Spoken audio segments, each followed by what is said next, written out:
You ever find yourself saying you overslept when what you really mean is you slept in? They sound super similar, I know, but in English, the difference is actually huge. But hey, don't worry, by the end of this quick explainer, you're going to know exactly which one to use. So here they are, our three culprits: oversleep, sleep in, and fall asleep. Yeah, they all have sleep right there in the name, but trust me, if you mix them up, you can end up in some pretty confusing, maybe even funny situations. So let's break them down one by one and figure out what makes each one tick. All right, first up, oversleep. If there's one word you need to remember for this one, it's accident. This is the one you really don't want to do. So what does it actually mean to oversleep? Well, it's pretty simple. It's just sleeping longer than you intended to. You know the feeling, right? Maybe your alarm didn't go off or you were just so exhausted you slept right through it. The key thing here is it was not part of the plan. And that little accident, it usually has consequences. Like this person says, "I missed the bus this morning because I overslept again." You can just feel the panic in that sentence, can't you?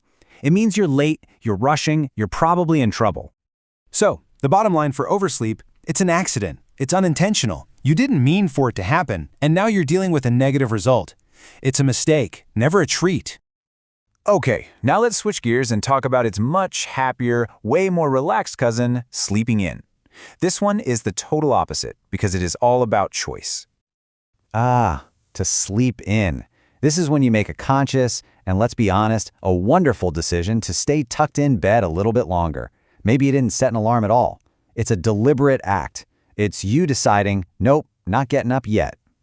And who doesn't relate to this? I love to sleep in on Saturdays. It's one of life's simple pleasures, right? Just notice how positive and relaxed this sounds. It's a world away from the panic of oversleeping. So, to wrap this one up, sleeping in is intentional, and it's a good thing. It's a reward, a little slice of relaxation that you absolutely deserve. All right, our third and final term, fall asleep, is a little different. This isn't about how long you sleep. Nope. This is all about the exact moment that sleep begins. To fall asleep is just describing that transition. You know, that moment you go from being awake to being asleep. It's the action itself, the process of drifting off. I love this example because it just paints such a clear picture. I was so tired, I fell asleep as soon as my head hit the pillow.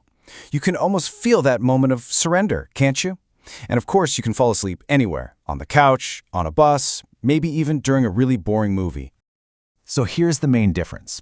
Unlike oversleeping, which is bad, and sleeping in, which is great, falling asleep is, well, it's neutral. It's neither good nor bad. It's just a description of something our bodies do. Okay, time to put it all together. Let's look at these three side by side, and I promise this is where it's all going to click into place for you. This table just makes it so incredibly clear, but look, the real secret is in that intent column. That's everything. Oversleeping, it's an accident. Sleeping in, totally intentional. And falling asleep, well, intent doesn't even apply. It's just a process. That single difference is going to help you get it right every single time. And just like that, you've mastered three pretty tricky English verbs. So I'll leave you with a question to think about. When was the last time you got to really truly sleep in? Hopefully it was more recent than the last time you accidentally overslept. Thanks for watching.